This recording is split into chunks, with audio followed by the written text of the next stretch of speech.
Welcome back, ladies and gentlemen, to this episode of A Song at Tara. This must be episode 56, am I right? Believe it is, yes. Yes. Well, it has been, obviously, a fairly monumental week for us here at CharismaToAC. We had a bit of a bomb dropped on us a few days ago, but definitely, more of a glitter bomb, I suppose, than anything else. It was at least something that made all of us quite happy.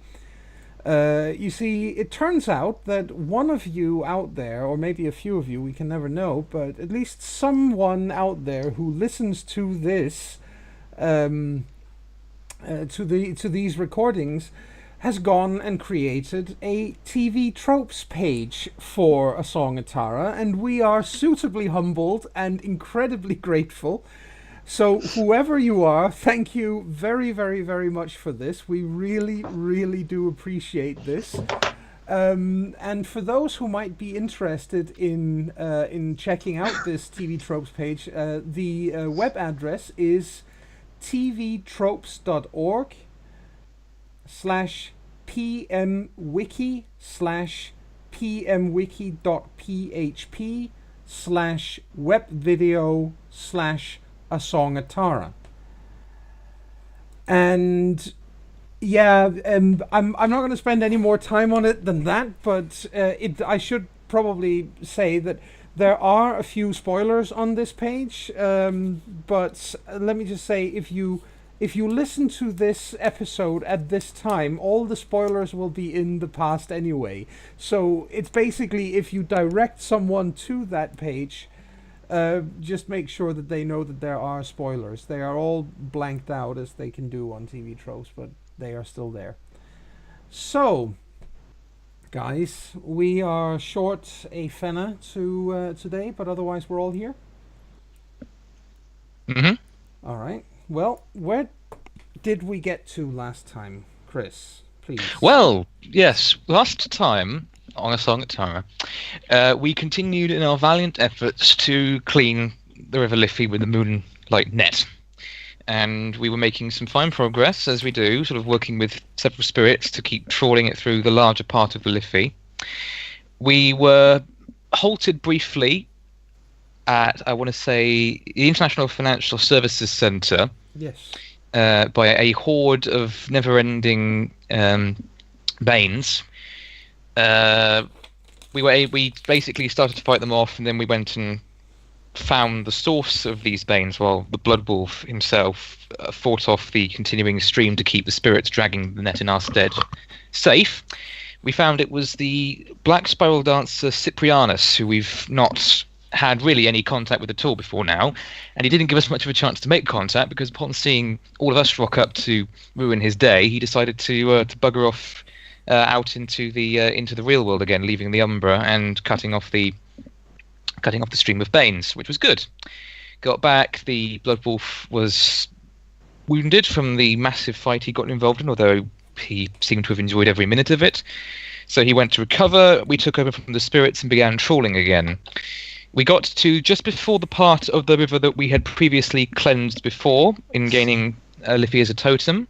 We were accosted by members of the Order of Arnaud, the religious fanatics who go around killing supernaturals out of some misguided belief that it will appease their craven god, or something like that. Though we were able to talk them out of it for a while. And they left us alone for us to continue our work with some fine diplomacy on Liam's part. Passed through that area and continued on and on and on until we got to pretty much the part of the river that borders Phoenix Park, where we found that there was an even bigger problem coming on the horizon. Black spiral dancers had gone into Phoenix Park Zoo, the Dublin Zoo, with the aim of killing and or corrupting all of the wolves in the wolf pens in the zoo, and thereby basically killing off quite a lot of in the entirety of Dublin's Set's wolf kinfolk. We couldn't have that, so we left the Moonlight Net in charge of the werewolves who'd come to inform us of this. They took over. We went up into Phoenix Park and Dublin Zoo. We got to the wolf pens where all kinds of nasty stuff was happening, and we found Gina Masterson, as we lived and breathed, with 3 of her little minions, determined to, upon seeing us, try and succeed where her utter toe rag of a master had failed, and kill us all. And there was much fighting and rolling and cussing and going and wounding. Poor Mardy was pretty much knocked unconscious. And lost part of his ear to boot, so he's got a brand new battle scar. And then the big bombshell of the evening dropped through some exposition provided by our dear storyteller, and some visions that we all got to witness. It turns out that Liam Kavanagh, fine Fina Arun that he is, and, big and glorious and killy, is in fact a distant descendant of the ancient Irish hero Cushulan, and was able to call upon the power of his distant and mighty ancestor in order to kill Gina Masterson in the most epic and valiant way.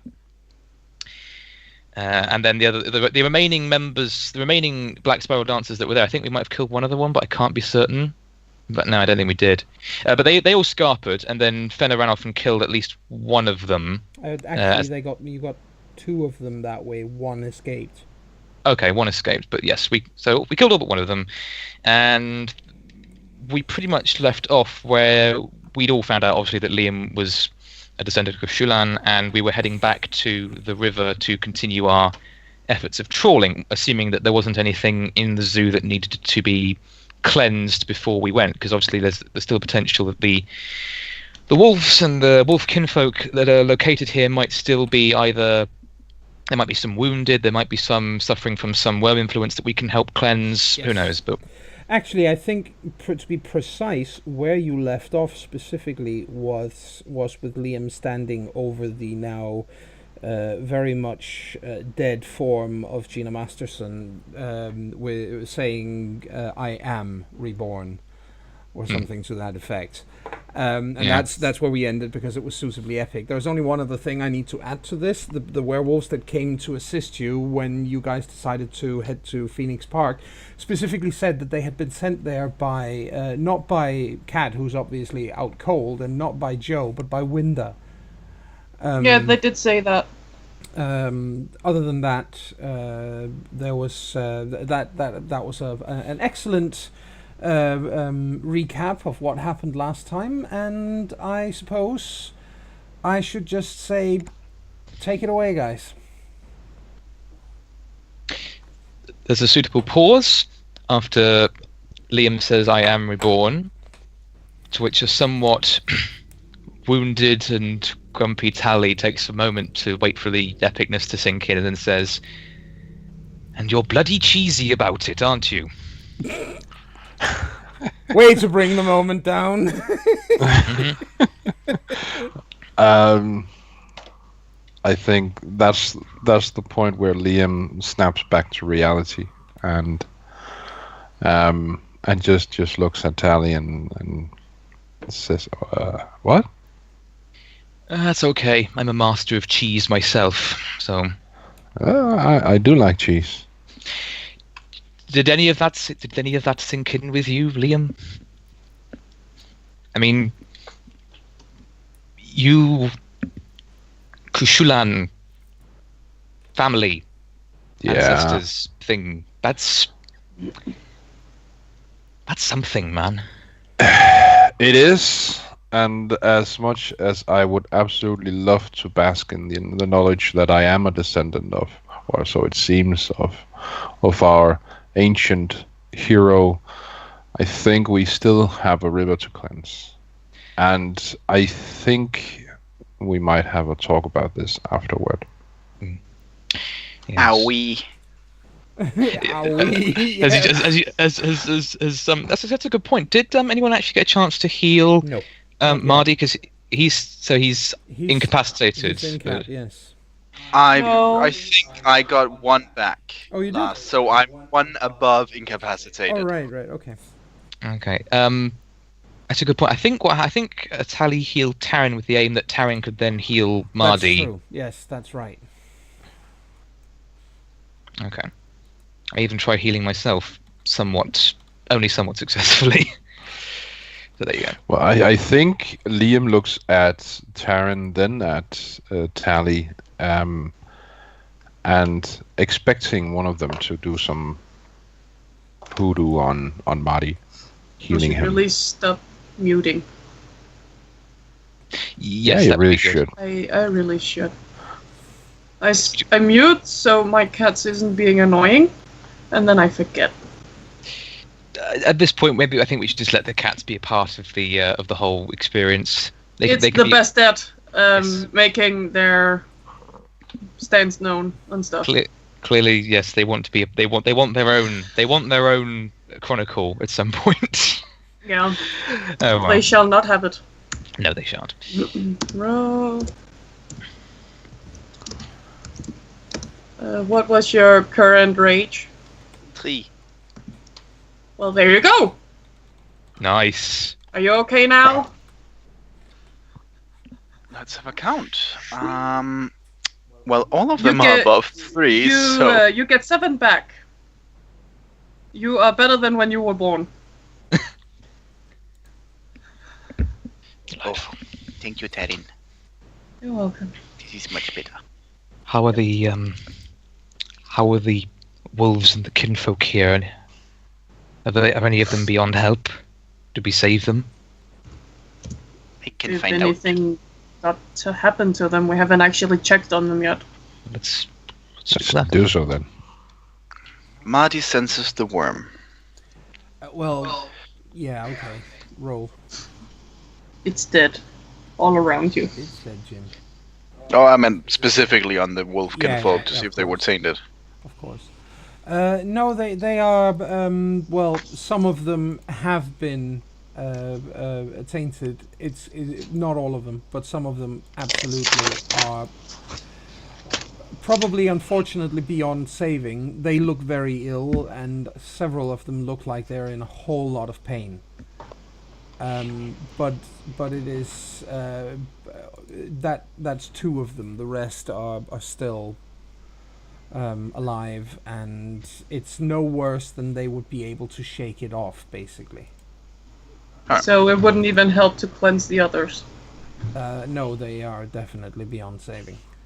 I think him and her, we need to, what is to say, put out. Mercy kill. Euthanize. Yeah, Yes. that's actually it's actually a politer way of saying it, I suppose. The male of the 2 raises his head and whimpers in pain. He's clearly not doing well. Let me, guys, please. I've known some of these guys since I first met them with Nick. I owe it to them. They definitely recognize Tally and don't none of them get in his way or make themselves problematic at all. Yeah, Tally makes sure to obviously treat them with respect and kindness, do that sort of forehead bumping thing, and as the male that just went, the female is almost out cold. She's breathing heavily and is clearly in agony. The male, he raises his head ever so slightly and actually licks your hand, or you're in lupus or. In Krinos. In Krinos, yeah, he licks your hand, and there genuinely is a look of pleading in his eyes. Please make this stop. And so, Ty does. He does the thing. He shows respect, does some contact, and then snaps their necks as quickly as possible. Makes it quick and easy, basically. Yes. Yeah. And all of the other wolves present, of course, none of them get in the way. They all seem to perfectly understand what's going on. What do you actually do with the bodies of the 2 dead ones? Do you bring them along for some, to bury them somewhere else, or what do you do? I suppose that would be the right thing to do. It would be. Also because otherwise tomorrow, the gamekeepers or the zookeepers are going to turn up, and there are going to be two dead wolves with broken necks. That's going to be all over the news for all manner of reasons. Yes, alongside the news of one of Dublin's bridges magically shifting itself onto the side of the river, and well, it's going to be a hectic news cycle tomorrow, no matter what you do. Someone's going to have a very good day, and some people are going to have a very, very bad day of writing stuff. Yes.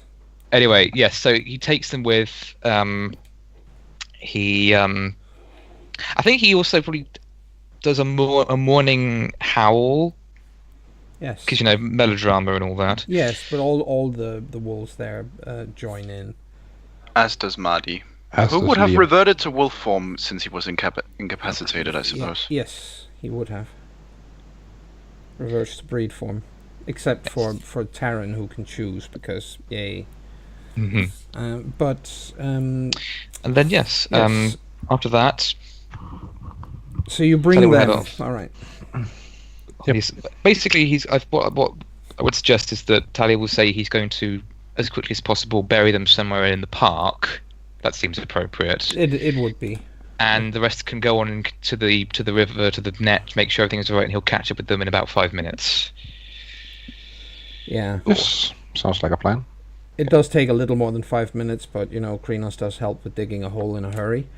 Yes. So you rejoin them maybe 15 minutes later, and you've got dirt everywhere, but you have managed to give them both a decent burial. That's good. I am Guru, and I'm digging a hole, diggy diggy hole. Yes, exactly, diggy hole. Anyway, the rest of you go back to the river, or yes, okay. Yep, right. Yeah. When you get back there. The others are still dragging the net. They've made reasonably decent progress while you've been in the park, and basically just before you get down there, Taran's telephone buzzes. It doesn't ring, but it buzzes. Cool. Did you say something? Check it. Oh, you check it. All right. You check it, and on there, on your phone, you find a couple of pictures, a couple of images that Siobhan has sent you, of literally of dead creatures lying around on the hillside of Tara, and from the looks of it, these guys were definitely the enemy. And there is also an image of Queen Mirren with a significant number of heavily armored she knights, all of them very, very resplendent and beautiful armor and the whole 9 yards. Standing there looking incredibly epic, also on the hillside. So it's very much it's like a hero shot sort of thing. The only thing that could be more hero was a pose, someone posing like Superman, with a cape billowing in the wind. Yeah. Well, the cape does. They several of them wear capes and they do billow. Cheesies. Yes, and the.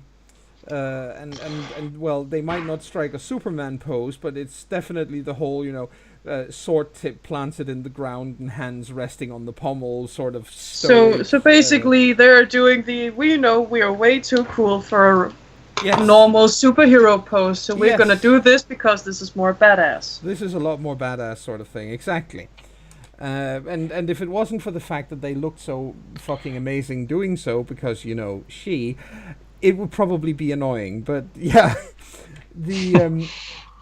but anyway, that there's no text accompanying it. It's just a couple of quick snapshots. She gets one back of the huge net we're trawling through the Liffey. Yeah, and where she can probably, I guess, where you would probably make sure that she can see how far you've come. Yeah, taking a picture of the net and all the gunk in it, and then behind it. Yes.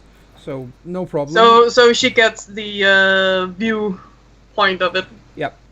and definitely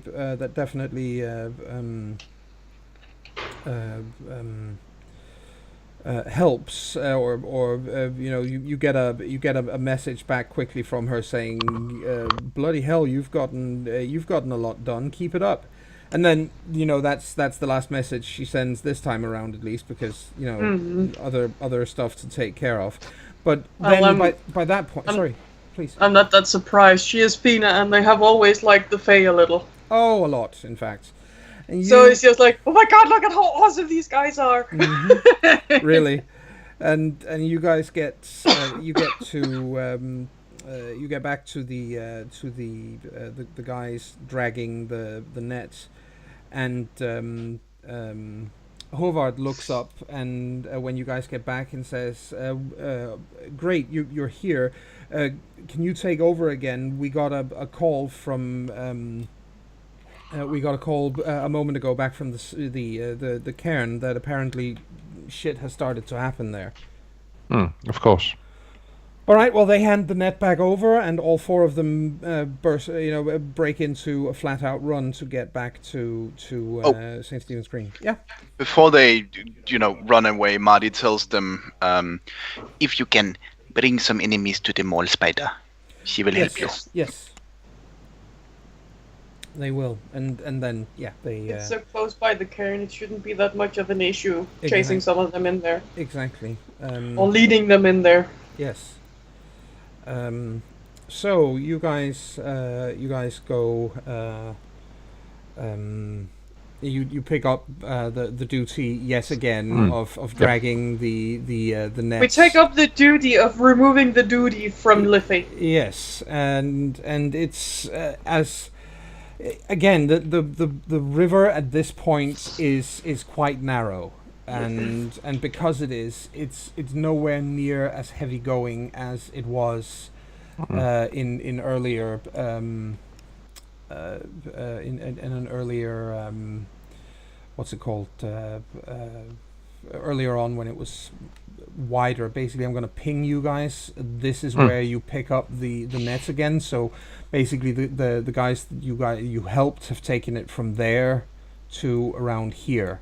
So they've made They've made good progress while you were. Yeah. They've been efficient. Yeah, they have. Well, they were a fresh set of muscles. Exactly, they were fresh. They were a fresh set of muscles. There were 4 Garou in all pulling on this thing, and more importantly, you were.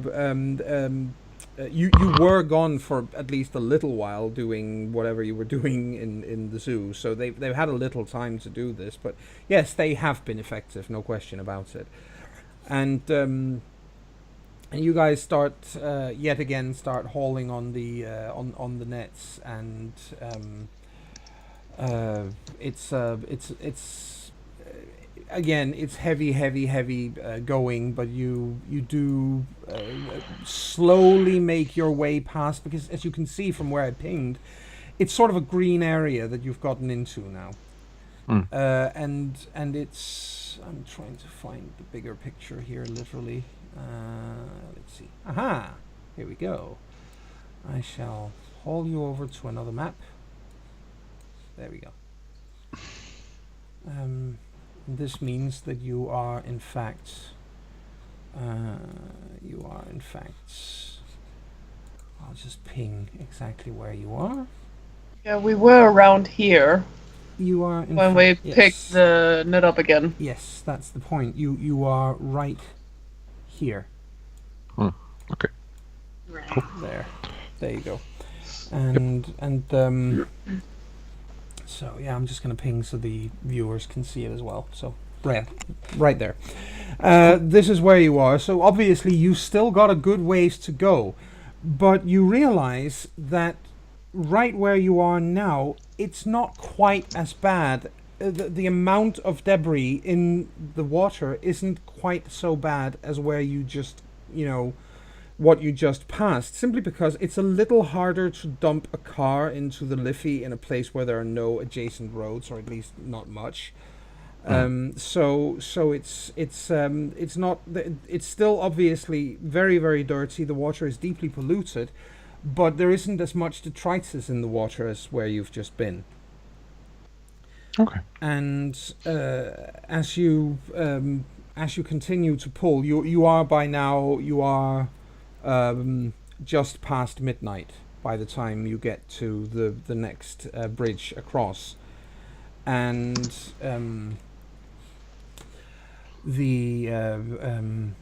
at that point you see a group of what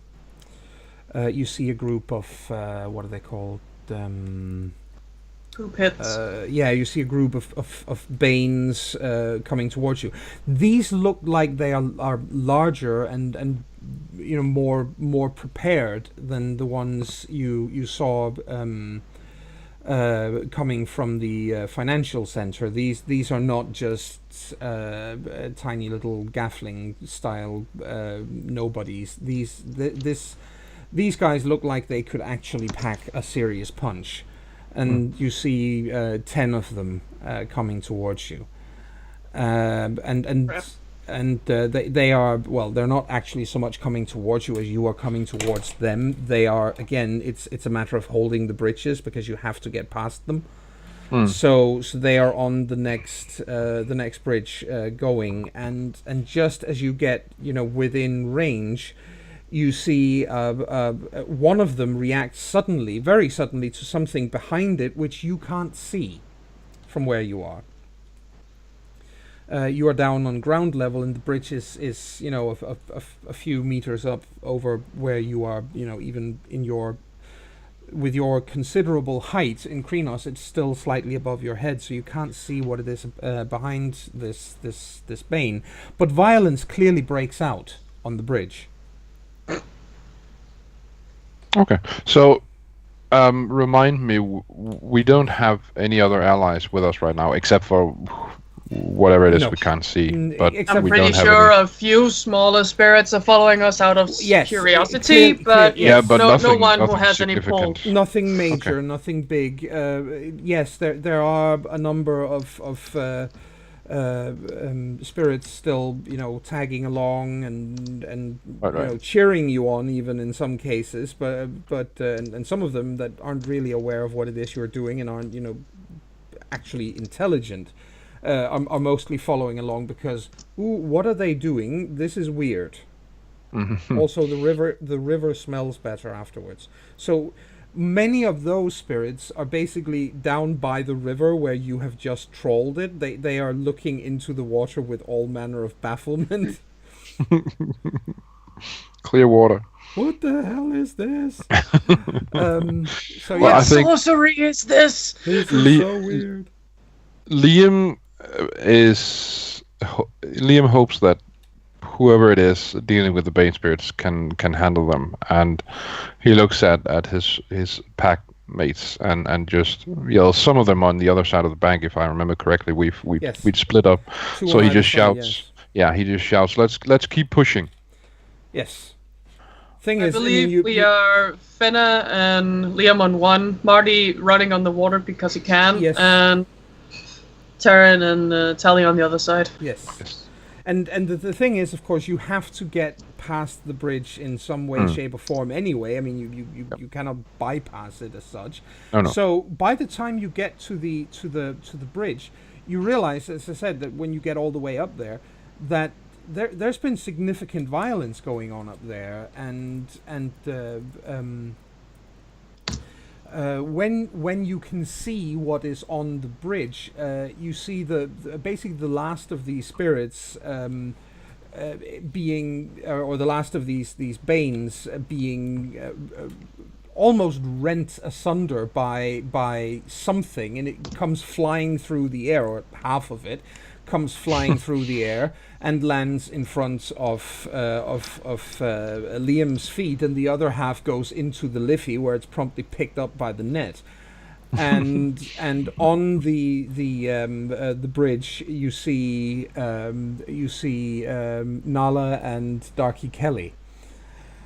Yay. Oh. Very cool. Taryn would wave, but she doesn't have a free hand to do so with. Of course So it's Nala, just, because Fenna's not here. Of course it is, yes. So she She just grins slightly at them, which is pretty wide considering she's in Greenus. Yes. With a nice going. And at this point, of course, you realize those are the two you see, but Tally, you suddenly feel this slight tugging on your sleeve. Oh, or on your arm, girl here. Yeah. Yes, and you look down at the face of a small girl with no eyeballs in her eye sockets. Going, oh God! It's so cold. Can you show me the way home, sir? Maybe later. That's working. Go home, child. Trisha,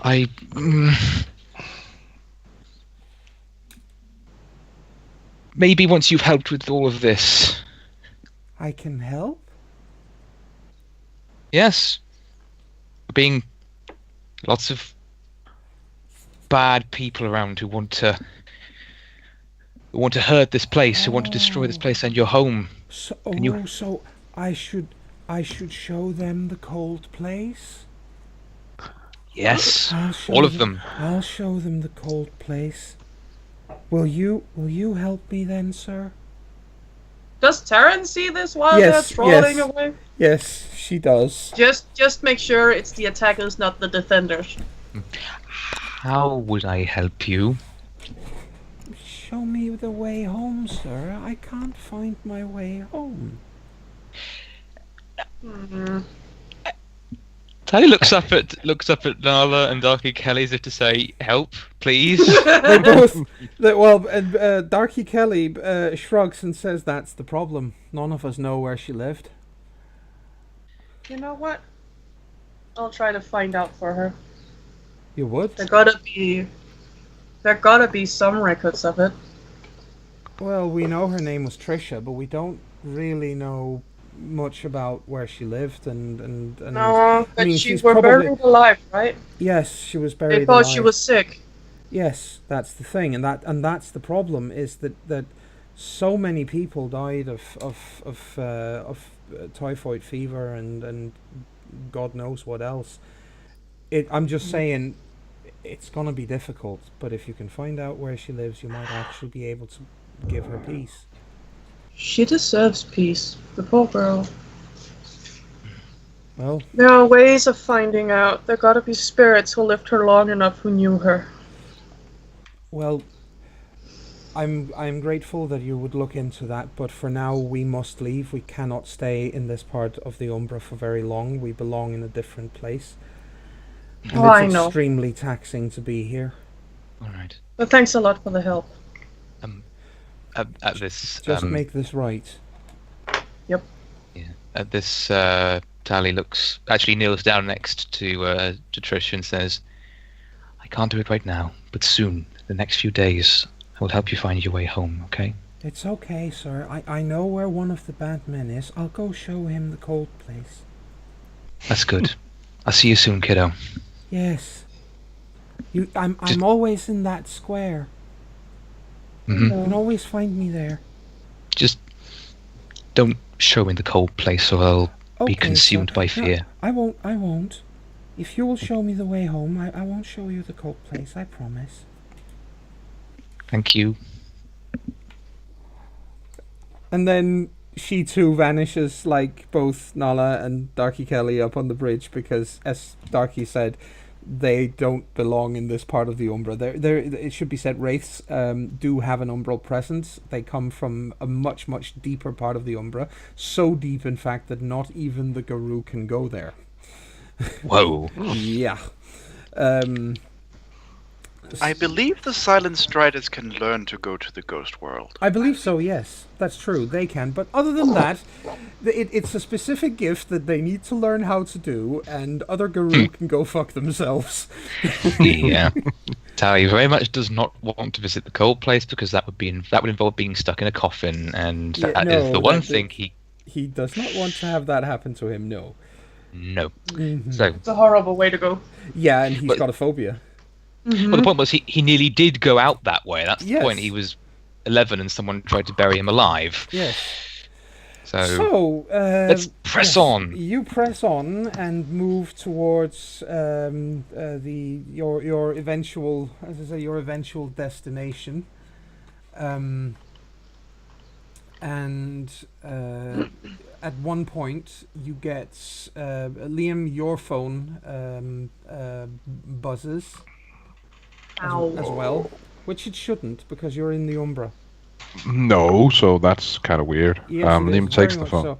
Well, it's not that there's nobody calling. There's a buzz, so to say, and you see basically as you pick up your phone, there's a web spider that crawls over your hand and scuttles down onto the ground and runs away. Aww, so cute. Okay. And there's what's on the phone? On the phone is an image of your home being completely. It's completely trashed, but the message in there is from Aideen saying, "I'm all right. Just keep going." Okay. Liam redoubles his efforts then. Yes. He wants to be finished with this so he can go to Aideen. Yes. You can hug Aideen and have a very firm word with Ferdinand about, property damage and. No, most likely thanking him for whatever it is he did. He's probably the reason she got out. Yep. It's true, actually. And so you Keep going. you keep going and move. Yep. Let's see. I'm just gonna check something in a hurry to see where you are. I can't even. Past Phoenix Park, I can't even see where the Liffey is. Here you go. Dum-de-dum-de-dum. All right. I am going to once again drag you to another map. Yeah, we had to go up here. Yes. And we're actually almost there. Yes. Well, the point is where you got to with the bridge where this thing happened with the ghosts is right here. Mm-hmm. And as you can see down here, that's Kilmainham. That's the jail. It is the second most haunted place in the most haunted city in Europe after Wolfton Square. So yes, you know that is a place where wraiths would be able to actually manifest in for a brief while in the near Umbra.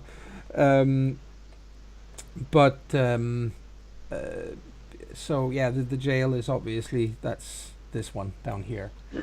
And yes, that is in fact how you are supposed to spell jail if you want to spell it properly. Yes. Thank you for pointing that out, storyteller. Owl. Yes. Yes, that is the original English spelling of the word. Yes, it is. Oh, they called it that in Final Fantasy XI, I remember, if the GMs came and put you in the gaol. Yes. It is jail. It's just the way it's actually, spelled. yes, it's actually pronounced jail, but never mind that actually. You get to here where the red starts over here. And of course that means that the road starts picking up again, and that does make it heavier for you guys to drag the net again. There's more detritus, more debris in the water. Also, because you're getting close to again, Ballyfermot is a what is it called? Good grief! If I language, I can't word. I'm sorry, everybody, ladies and gentlemen of the viewing audience. This is the service announcement. I can't word. Seriously, that should be part of the TV trope. We will add it eventually. Yes. If any of us ever get on there to edit it, we'll add that as like the bit at the end. Yes, I guess. What's the word you're looking for in Danish, and then we can try from there. No, it's what I was getting at is that it is a suburb. I looked it up. Right. Oh, okay. It is a suburb of Dublin, meaning that it's pretty densely populated, and this as well is in fact an old Norse settlement. while it is Thormod now, it started out being Thormod. So it's a name. It's Thormod's city, or Thormod's town. Bally means town. Yeah. Okay. So, just like they have Balali, which is Balliolif or Olaf, they have Ballyfermot and Bally a lot of things, and in fact, Dublin's real name is Ballyaclea, which is the Irish name for Dublin. So, anyway, you get to there and you start, as I said, you start having a harder time of it again. It's much heavier, although the river is so narrow that you can practically, at this point, if you just speak loudly, you don't even have to shout. If you just speak loudly, you will be able to talk to one another here. In that case, yes, a comment will come from Taryn. Who the hell thought that getting rid of a car is a good thing in a river? Do you want a full essay, or can I just give you bullet points? Bullet points, please. Bullet points will work fine. Not right now. Focus on pulling. yes. You're completely out of shape. You Go get to, oh damn! You guys get to a part of, you actually recognize not long after you get to a place that you've been before, and you can see there is there's a tanker truck parked there. Like the one I hacked? Exactly like the one you hacked. But this is the Umbra. Yes. They're not old enough. No, it shouldn't be, but it's standing there. And as you walk up towards Wants it, revenge. as you walk closer, you may be 100 meters away from this thing. It explodes. Of course it does. And you have debris and shards of metal and pieces of engine block and so on flying around you, but you are so far away, it's very small amounts that actually reach out that far, and none of you get hit. What's most disconcerting is that once the explosion dies down, the car is there again, or the truck is there all over again. I think it weren't happy about blowing it up. This is like those video games where you have to bypass the obstacle and it just has the regenerating bomb in the way. Yes. Until you figure You're telling me it's resting again? In a few moments after you guys are talking, and then you may have made another, let's say, 10 meters on the towards it, let's say 15 actually. Again, it blows up. You have stuff coming towards you.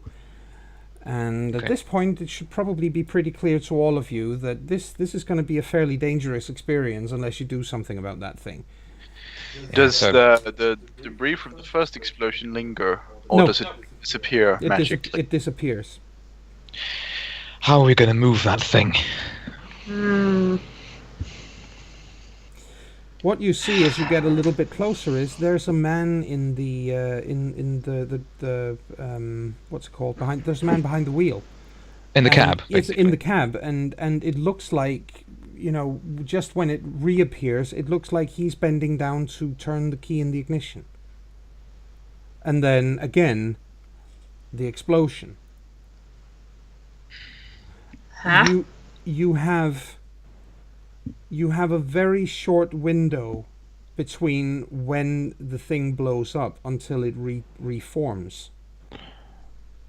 Maybe 10 seconds at most. Okay, so within those 10 seconds, Liam shouts to the man, "Stop!"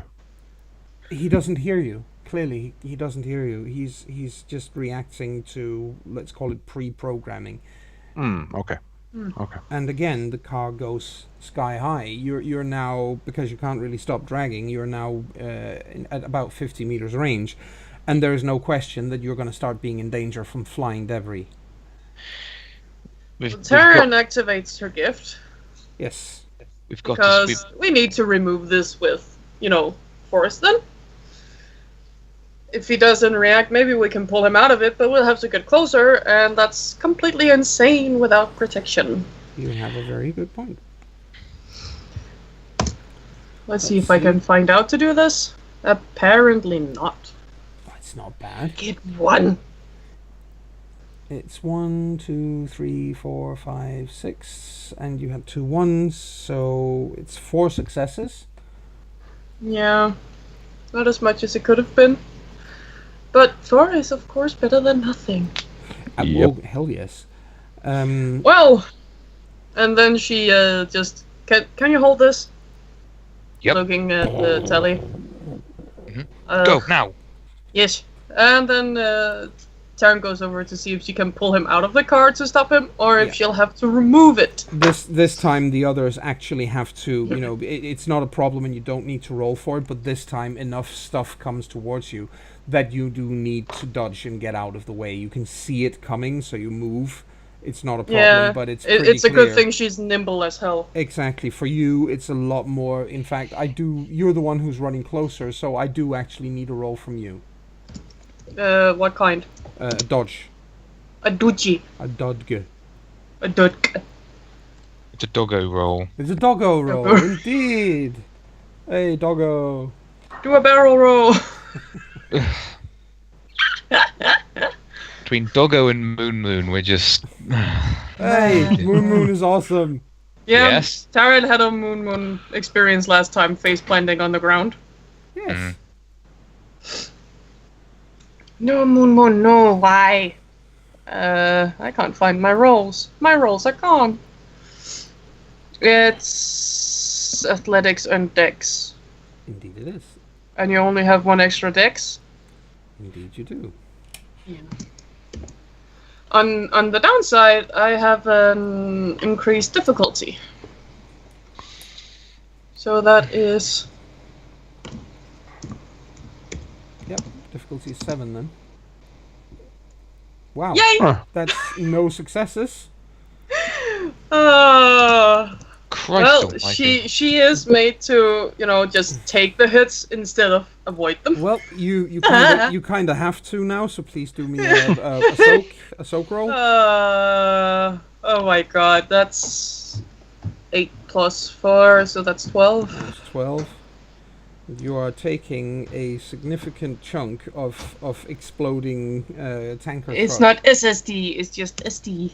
It's not solid state disk. There you go. 8. 8 successes. All right, I'm gonna roll and see if I can do better. Though I somehow think you're gonna be fine. Anything I can do, you can do better. Exactly. Oh yeah. That's fine. That's actually 8. So sorry. That's 7. So It's No, probably yes. You're fine. it's probably because Taryn is about to turn into Hispo, Yes. and then misses a beat because she has only been without an arm for 2 days. Yes, and then And in that time, she haven't had time to actually acclaim or acclimate to the fact of not having that arm. exactly. So as you're about to do that, then a very large chunk of the cab slams into you, but it also bounces right off. The rest of you obviously see this. This thing is big enough that it would cut a grown man in 2, and it just glances off her.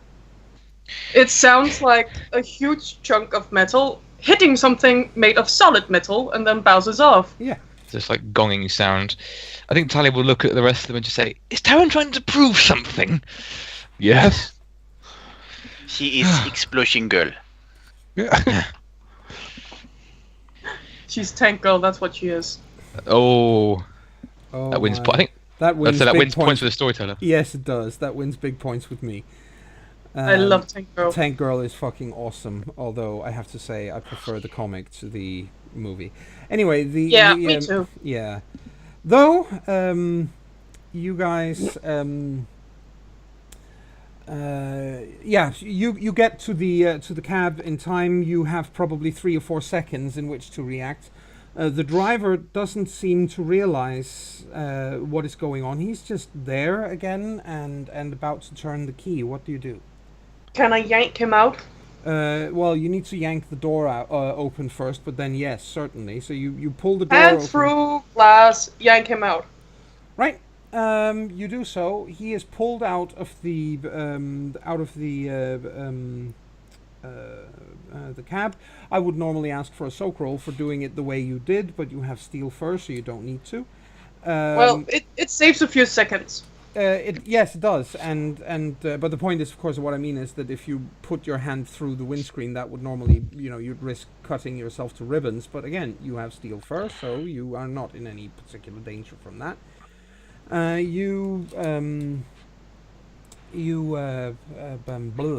Again, I can't word. You get him out. You get him out, and he is he looks completely shocked, and you realize this is actually a reflection of the same man you saw back then. This is Sheila's dad. But didn't she write him afterwards and get a nice response? She meant to. So yeah, but he looks completely confused and looks up at you, and then the car is, or the truck is just standing there, and he says, "What happened?" The truck blew up. Right. I'm dead, right? Yeah, I'm sorry, man. That's all right. At least it's not blowing up anymore. Okay, and then he doesn't get to say anything more, and he fades, literally before your eyes. He just fades into nothing, as does... She opens her hand. Yeah. Be with Shiva and your wife. Yeah, the tanker truck also fades away. She just walks back to the others. Yeah. Good work, Taran. She does look a little, that was icky, that was not funny. No, but of course, Liam wouldn't actually know who this person was. No, but Tally would. Yeah. And she looks like she saw a ghost of someone she once loved. And yes, so you keep pulling the net further on from there. You get up to the eye there. Yep. Oh, I were like, what eye? There's no eye. Yeah, I'm not looking at an eye, the kind that looks at people. Yes, you get to the eye in Chapelizot, and and at that point, the net feels like it gets stuck. You've made it this far, and the net at this point, it finally feels like it catches on something and gets stuck. No, it's not supposed to do that. And we kind of need to go in to see what. Yep. Let's clear out what's in this one first, and then, assuming we can move the net back and take, or is it literally completely? It's stuck in something. It's snagged completely. Yes, okay. Completely. All right. It is caught on something underneath the water, and you can't see what it is. Hey, Tally, do you swim well? Me? In that? Well, I probably don't know how to swim like this anymore. You probably need two hands to whatever is down there. Question: would I be able to see what's in the gunk from the other side, from the clean part of the Liffey? No. Okay. She then yells over to one of the others, "Can one of you over there help him?" I can help. Mm-hmm. Yeah, you're already on the water. All you have to do is not run on water and plop. Yes, and I am heavily considering activating my adaptation gift as well. Oh, right. It's a good point. Yeah, Marty would be the most. Actually helps me to, not drown. Yes. Yeah, Marty would be the safest bet. My problem would be if there's something down there holding the net and just waiting for one of us to come down there, they wouldn't have help. Yeah, Tally will go with, don't worry. Which is why Taryn wouldn't let him go in alone. Yes. So Tally and Marty will go down to try and unsnag the net, am I right? Yep. Yes, I need a ruling on this. Yes. So I can exist in any environment regardless of pressure, temperature, or atmospheric conditions. Yes. Does that mean I can exist underwater without harm? Yes, it does. Yeah, I would like to activate that one before going down then. Yes. And you do that, and while you are doing so and Tally is getting ready to jump in, Tally's phone buzzes. Oh, not now.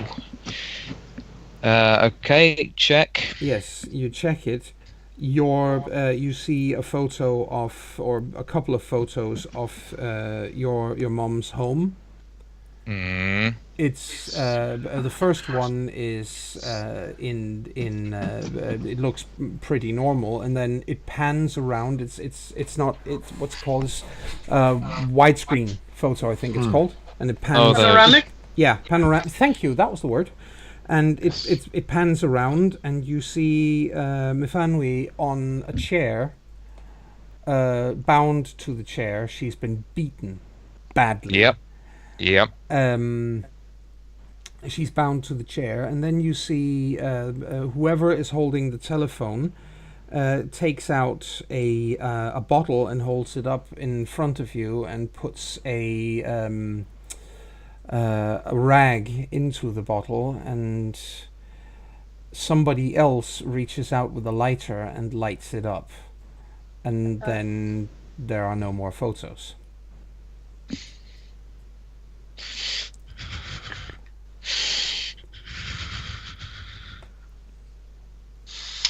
What is it? You okay? I got to my mum. What? What's the hold up? They got to my mother, Liam! Oh. For all I know now, they've burned her alive. Taryn? Yeah? Text someone in the cairn and have them check on Tally's mother. No. You Tally, you can't go now. I know. But we haven't any time to waste. We've got to keep going. We can't afford to send anyone to deal with that. We've just got to press on. God damn it, we've just got to press on.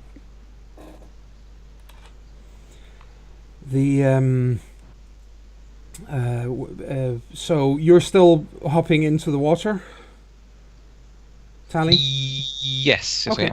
Tally is still going in, and so is Marty. And Yeah. he has activated. Absolutely. And he has activated his gift. So yes, plop, and then you are in the water. And as soon as they jump in, Yes. Liam looks over at Taryn and says, "Send the message." She's already writing. Yes. Good. Because they're stopping there anyway, so she Yeah. can hold the net on her arm stump and write with the other. Yes. So Takes a little longer, but she send- can do that. You send a message, and Marty would have advised against it. No, because if she has gone up in smoke, well, there's nothing we can do. If they have a chance of getting her out of said smoke, then it's a good thing. They are besides, all over the Because city Liffy anyway. warned us to let someone with a female pronoun die. Sure, but we still need... Liam thinks we need to do something, at least to get answers. And if they can spare any resources back in the real world, then they should do so. yes. This is a... You guys get down into the water, and true enough, there is something down here clamping onto the net. it doesn't feel like it's something that's actively holding onto it, but it's not like an iron spike or something that you got snagged on, because you would have just pulled the net through that. There is no question that whatever is down there is in some way, shape or form, some kind of worm emanation. You have no doubt of that.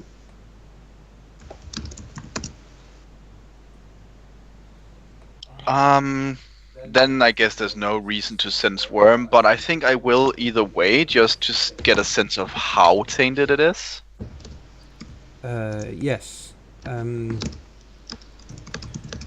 you yes. Yes, and I have a pretty poor roll, actually. Yeah, you don't really have much idea there. I mean, unless this difficulty is below 4. No, it's not. Yeah. We'll just have to swim closer then. Yes. And you do get closer, and once you do get closer, you see you see something which is it's actually quite unnerving. It looks like some kind of obsidian skeletal figure sitting there, holding on to the net. It's not a matter of it having gotten snagged on it. It's clearly a statue. It looks like a statue made of obsidian sitting underwater, but it has actively grabbed a hold of the net. What? You? Shall we, seeing as it's now 5 minutes past, well, 8 for me, 9 for you, maybe we should... Yes, actually, we will get back to that. That is a very good point. We will get back to that in the next hour of this episode of A Song of Tara. So, by all means, dear audience, please don't go anywhere. We will be right back.